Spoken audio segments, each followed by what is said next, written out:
من یک کلاهی رو که اسمش چراغه بخوام آموزش بدم.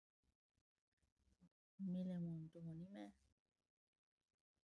و کاموا اکریلیک. من الان 25 تا پای بلند زدم.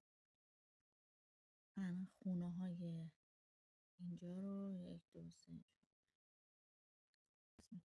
به این ترتیب که یه دونه پای بلند، یه دونه 2 تا زنجیر، یه پای بلند 2 تا زنجیر. و ما اینجا باید حالت افزایشی داشته باشیم چون 20 تا ما اینجا 20 تا خونه ایجاد میکنیم.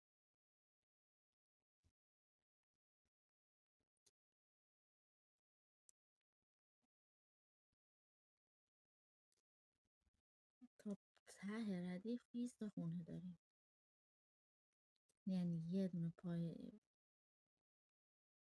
یه پای بلند، 2 تا زنجیره، دوباره یه پای بلند. برای اینکه حالت افزایش داشته باشه خیلی نزدیک میگیریم و گاهی توی یه دونه 2 تا میگیریم. 1 2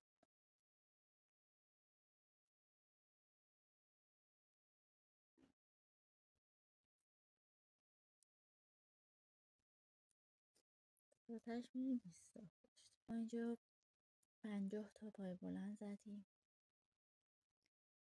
یه ردیف 25 تا مربع بود. بعد 50 تا پای بلند، الان 36 تا مربع میزنیم، بعد 70 تا پای بلند، یعنی 2 تا ردیف با هم دیگه.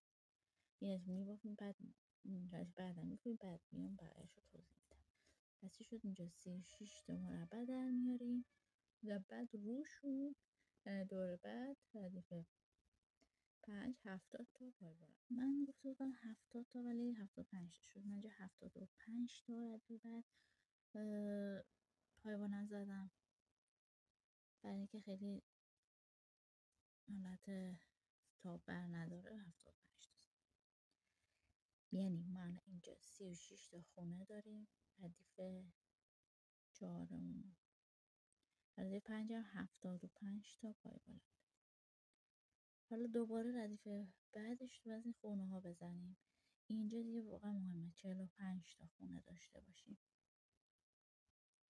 نه بیشتر.